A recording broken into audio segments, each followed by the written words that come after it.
साथ संगत जी, the inspired stories channel पर आपका बहुत बहुत स्वागत है। वीडियो शुरू करने से पहले कृपया आप मेरे चैनल को सब्सक्राइब जरूर करें और साथ में बेल आइकन को भी दबा दें ताकि मेरे नए वीडियो का नोटिफिकेशन आपको मिल जाए। और अगर वीडियो अच्छा लगे तो कृपया लाइक, कमेंट और ज्यादा से ज्यादा शेयर करें। अब देर न करते हुए आज की कहानी शुरू करते हैं।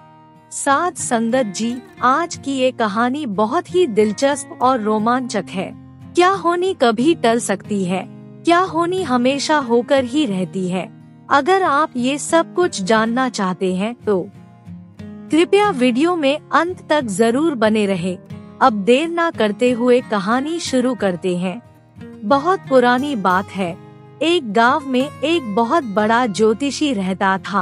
लोग दूर दूर से उसके पास अपना भविष्य जानने के लिए आते थे, क्योंकि वहाँ के लोग ये मानते थे कि ज्योतिषी जो कुछ भी बताता है वो हमेशा होकर ही रहता है। एक बार उसके पास एक आदमी मिलने के लिए आया। वो आदमी जब पहले ज्योतिषी के पास आया था तो ज्योतिषी ने उसका हाथ देखकर उसका भाग्य बताया था। उस आदमी ने ज्योतिषी को नमस्कार किया और कहा, आपका बहुत बहुत शुक्रिया। आपने पिछली बार जो मेरे बारे में बताया था मेरे साथ बिल्कुल वैसा ही हुआ है। आपकी एक एक बात सच हुई है। ज्योतिषी ने उसकी बात सुनकर थोड़े अभिमान से कहा, मेरी बात झूठ कैसे हो सकती है, क्योंकि मैं भविष्य को देख सकता हूँ। उस आदमी ने ज्योतिषी की बात सुनकर कहा, पंडित जी, इसलिए तो मैं आपके पास आया हूँ क्योंकि मेरे जीवन में बहुत सारी परेशानियाँ हैं। मेरा काम धंधा भी नहीं चल रहा, इसलिए मैं आपके पास आया हूँ कि आप मेरा हाथ देखकर कृपया मुझे बताएं कि मेरे साथ भविष्य में क्या होने वाला है। ज्योतिषी ने उसका हाथ पकड़ और थोड़ी देर तक देखने के बाद कहा, तुम चिंता मत करो, तुम्हारा बुरा समय खत्म होने वाला है। वो आदमी ये सुनकर बहुत खुश हुआ। उसने ज्योतिषी को हाथ जोड़कर प्रणाम किया और वापस चला गया। जब ज्योतिषी उस आदमी का हाथ देख रहा था तो ज्योतिषी का लड़का बड़े गौर से अपने पिताजी की बातें सुन रहा था। उस आदमी के जाने के बाद वो ज्योतिषी के पास आया और बोला, पिताजी, आप दूसरे लोगों के भविष्य के बारे में बताते हो कि उनके जीवन में क्या होने वाला है। आज आप मेरे भविष्य के बारे में बताओ कि मेरे साथ भविष्य में क्या होगा। ज्योतिषी के लड़के का नाम सुदर्शन था। अपने लड़के की बात सुनकर ज्योतिषी हंसते हुए बोला, सुदर्शन, अभी तुम बहुत छोटे हो, जब तुम बड़े हो जाओगे उसके बाद मैं तुम्हारा भविष्य बताऊंगा। अभी तुम जाकर खेलो। सुदर्शन पिताजी की बात सुनकर खेलने के लिए चला गया। उसके जाने के बाद ज्योतिषी ने सोचा, मेरे लड़के ने कुछ गलत तो नहीं कहा है। सभी के भाग्य में जो कुछ होने वाला है मैं वही देख कर तो बताता हूँ। चलो आज मैं देखता हूँ कि मेरे बेटे के भविष्य में क्या होने वाला है। ज्योतिषी आंखें बंद करके अपने बेटे का भविष्य देखने लगा कि आने वाले समय में उसके साथ क्या होगा। लेकिन थोड़ी देर बाद एकदम उसने घबरा कर अपनी आंखें खोल दी और अपने आप से कहने लगा कि ये कैसे हो सकता है। मेरे बेटे की शादी एक भिखारी की लड़की से नहीं, ये कभी नहीं हो सकता। मैं ऐसा बिल्कुल नहीं होने दूंगा।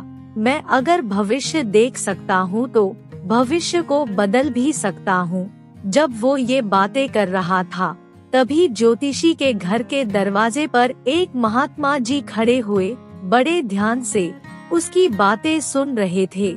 महात्मा ने भिक्षा के लिए ज्योतिषी को आवाज लगाई। ज्योतिषी ने जब महात्मा की बात सुनी तो वो एकदम होश में आ गया। वो उठकर महात्मा के पास गया और बहुत आदर के साथ उनको नमस्कार किया और घर के अंदर आने के लिए कहा। महात्मा जब अंदर आए तो उन्होंने ज्योतिषी से पूछा, बेटा तुम इतने परेशान क्यों नजर आ रहे हो? ज्योतिषी ने महात्मा की बात सुनकर कहा, महात्मा जी, मैं ज्योतिषी हूँ और मैंने अभी अभी अपने बेटे का भविष्य देखा है। ये कहकर ज्योतिषी ने सारी बात महात्मा को बता दी। महात्मा ने ज्योतिषी की बात सुनकर कहा, बेटा जो कुछ भविष्य में लिखा है वो होकर ही रहेगा, उसको कोई भी नहीं बदल सकता, होनी कभी टल नहीं सकती। जो तुम्हारे बच्चे की प्रारब्ध लिखी जा चुकी है उसे कोई नहीं टाल सकता। ज्योतिषी ने महात्मा की बात सुनकर घमंड से कहा, महात्मा जी, मैं होनी को टाल कर दिखाऊंगा, मैं अपने बेटे का भविष्य ही बदल दूंगा। महात्मा ने उसको सिर्फ ये कहा, इसका फैसला भविष्य करेगा कि उसके साथ क्या होगा। ये कहकर महात्मा जी वहाँ से चले गए। उनके जाने के बाद ज्योतिषी ने उस गरीब आदमी को ढूंढने का फैसला किया जिसको उसने भविष्य में अपने बेटे के ससुर के रूप में देखा था। वो उसको ढूंढता ढूंढता दूसरे गांव में पहुंचा। वहां उसे वो गरीब आदमी नजर आया, लेकिन ज्योतिषी ने उसको कुछ नहीं कहा और चुपचाप वहां से वापस आ गया। एक दिन वो मौका देखकर उस भिखारी के घर गया। वहां उसने देखा कि भिखारी घर में नहीं था। भिखारी की पत्नी बच्ची को जन्म देते ही मर गई थी। उसने इधर उधर देखा और फिर चुपचाप अंदर गया। उसने देखा एक छोटी सी बच्ची सफेद कपड़ों में लिपटी हुई चारपाई के ऊपर पड़ी थी। उसने बच्ची को उठाया और चुपचाप वहां से चला गया। उसने सोचा बच्ची को आगे कोई सुनसान जगह देखकर मार दूंगा। थोड़ा आगे जाने पर उसे एक सुनसान जगह नजर आई, लेकिन जैसे ही उसने बच्ची का गला दबाने की कोशिश की तो उसने देखा बच्ची उसको देखकर हंस रही थी। बच्ची की भोली भाली मुस्कान देखकर ज्योतिषी पिघल गया, लेकिन अपने घमंड के कारण उसने सोचा कि मैं इस होनी को टाल कर रहूंगा। उसने सोचा बच्ची को इस जंगल में छोड़ जाता हूँ, इसको अपने आप कोई जंगली जानवर आकर खा जाएगा। ये सोचकर उसने बच्ची को जंगल में छोड़ दिया और वापस अपने घर चला गया। अब ज्योतिषी ये सोचकर निश्चित हो गया कि उसने होनी को बदल दिया है। उसके जाने के थोड़ी देर बाद वहाँ से एक लकड़हारा निकला। उसने बच्ची के रोने की आवाज सुनी तो हैरान रह गया कि इस जंगल में छोटा बच्चा कौन रो रहा है। उसने पास जाकर देखा तो उसे एक छोटी बच्ची सफेद कपड़ों में लिपटी हुई नजर आई। उसने बच्ची को गोद में उठाया। बच्ची उसकी गोद में आते ही चुप हो गई। लकड़हारा सोचने लगा कि कौन से ऐसे जालिम माँ बाप हैं जो इस मासूम को जंगल में मरने के लिए छोड़ गए हैं। वो लकड़हारा अकेला था। वो उस बच्ची को लेकर अपने घर आ गया। उसने सोचा कि अब इस बच्ची को मैं ही पाल पोस कर बड़ा करूँगा। इस बात को 20 साल बीत गए। वो बच्ची भी अब बड़ी हो गई थी। इन 20 सालों में उस लकड़हारे की भी मृत्यु हो गई थी। अब वो लड़की अकेली रहती थी। एक दिन ज्योतिषी का लड़का घूमने के लिए निकला। वो घूमते घूमते दूसरे गांव में पहुंच गया। उसको चलते हुए काफी देर हो गई थी, इसलिए उसको प्यास भी बहुत लग गई थी। उसने पानी की तलाश में इधर उधर देखा तो दूर उसे एक छोटा सा घर नजर आया। उसने सोचा कि मुझे इस घर से पीने के लिए पानी मिल जाएगा। ये सोचकर सुदर्शन उस घर की तरफ चल दिया। घर के दरवाजे के पास जाकर उसने जोर से आवाज लगाई। उसकी आवाज सुनकर एक लड़की ने दरवाजा खोला। लड़की ने सुदर्शन से पूछा, आपको क्या चाहिए? सुदर्शन उस लड़की की खूबसूरती देखकर उस पर मोहित हो गया। उसे ऐसा महसूस हुआ कि जैसे उसके सामने कोई परी खड़ी है। उसने लड़की से कहा, क्या आप मुझे पानी पिला सकती हैं? लड़की ने कहा, हाँ क्यों नहीं, आप इंतजार करिए, मैं पानी लेकर आती हूँ। ये बोलकर वो पानी लेने के लिए अंदर चली गई। वो लड़की पानी लेकर आई और उसने सुदर्शन को पानी पिलाया। उसके बाद सुदर्शन अपने घर चला गया, लेकिन उसे दिन रात वो लड़की याद आने लगी। एक दिन उसने कुछ सोचा और उस लड़की से मिलने के लिए चला गया। उसने लड़की से उसके माता पिता के बारे में पूछा। लड़की ने बताया कि मेरे पिताजी इस दुनिया में नहीं हैं। सुदर्शन ने लड़की के सामने शादी का प्रस्ताव रखा। लड़की को भी सुदर्शन अच्छा लगा, इसलिए उसने हाँ कर दी। उन दोनों ने उसी समय मंदिर में जाकर शादी कर ली।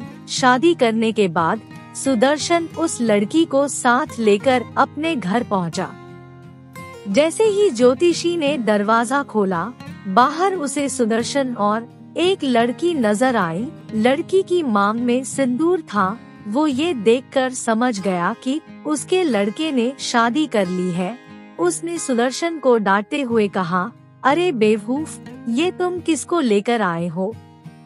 सुदर्शन ने कहा, ये मेरी पत्नी है पिताजी, अग्नि को साक्षी रखकर हम दोनों ने मंदिर में शादी कर ली है।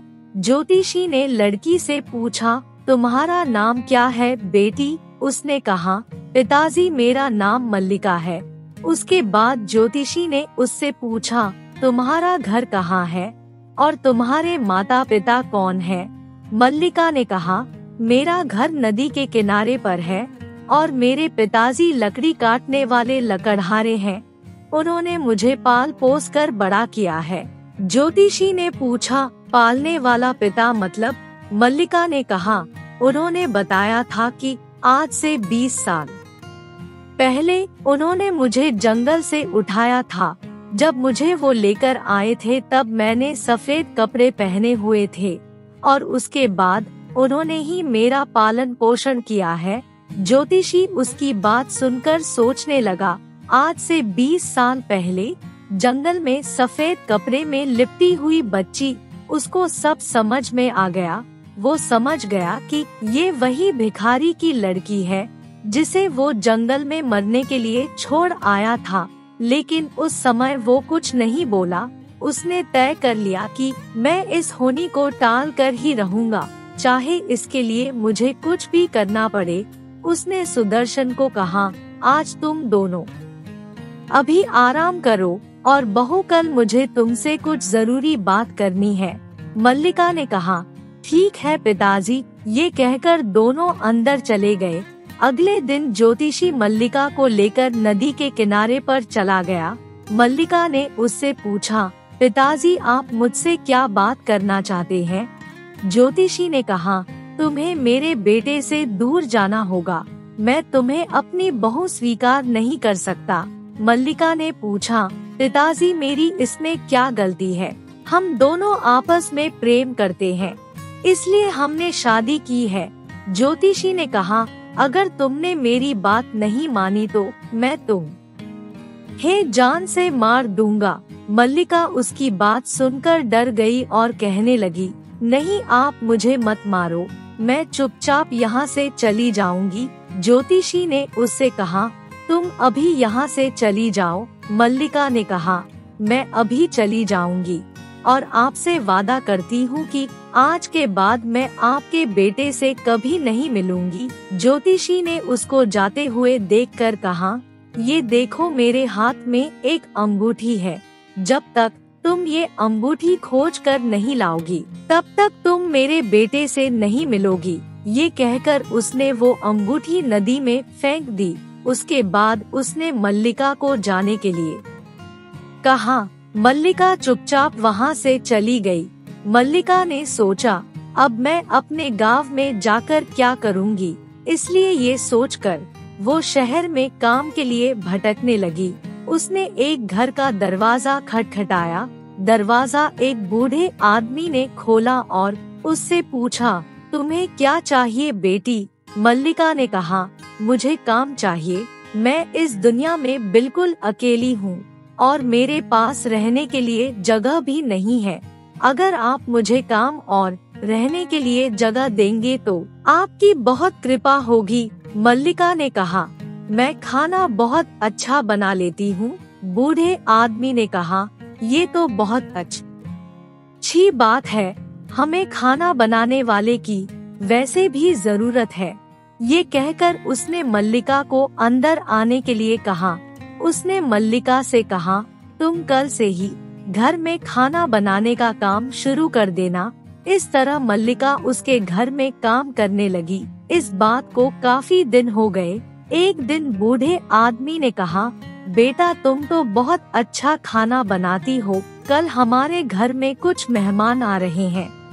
मैं चाहता हूँ उनके लिए सारा खाना तुम ही तैयार करो। मैंने आज ही समंदर से काफी अच्छी मछलियाँ मंगवाई हैं। क्या तुम उनको बना सकती हो? मल्लिका ने कहा, हाँ क्यों नहीं, जरूर बना सकती हूँ। एक आदमी आकर मल्लिका के आगे मछलियों से भरी हुई टोकरी रखकर चला गया। मल्लिका मछलियों की सब्जी बनाने के लिए उन्हें काटने लगी। तभी बाहर से दरवाजा खटखटाने की आवाज आई। मल्लिका ने उठकर खिड़की में से देखा तो बाहर सुदर्शन अपने पिताजी के साथ आया था। मल्लिका उन दोनों को वहां देखकर हैरान रह गई। फिर उसने सोचा कि लेकिन मेरे ससुर जी ने तो मुझे मेरे पति के सामने आने के लिए मना किया है। ये सोचकर वो बैठ गई और दोबारा से मछलियाँ काटने लगी। तभी उसने एक मछली उठाई। जैसे ही उसे काटा तो उसके अंदर से एक अंगूठी निकली। मल्लिका अंगूठी देखकर हैरान रह गई, क्योंकि ये वही अंगूठी थी जिसे उसके ससुर जी ने नदी में फेंका था। वो ये देखकर बहुत खुश हुई। उसने भगवान का शुक्रिया अदा किया कि उसने आज के दिन मुझे ये अंगूठी वापस कर दी। अब मैं अपने पति के सामने जा सकती हूँ। उसके बाद मल्लिका ने बहुत ही स्वादिष्ट खाना बनाया और दूसरे नौकर को बुलाकर खाना अंदर भिजवा दिया। जब उन लोगों ने खाना खाया तो मल्लिका के ससुर ने बूढ़े आदमी से पूछा, ये खाना तो बहुत ही स्वादिष्ट है, ये किसने बनाया है? बूढ़े आदमी ने कहा, मेरे घर में एक लड़की काम करती है, ये खाना उसी ने बनाया है। ज्योतिषी ने पूछा, वो खाना बनाने वाली लड़की कहाँ है जिसने इतना स्वादिष्ट खाना बनाया है? मैं भी एक बार उसको देखना चाहता हूँ। बूढ़े आदमी ने मल्लिका को आवाज लगाई। मल्लिका जब बाहर आई तो सुदर्शन और उसके पिता एकदम चौंक गए।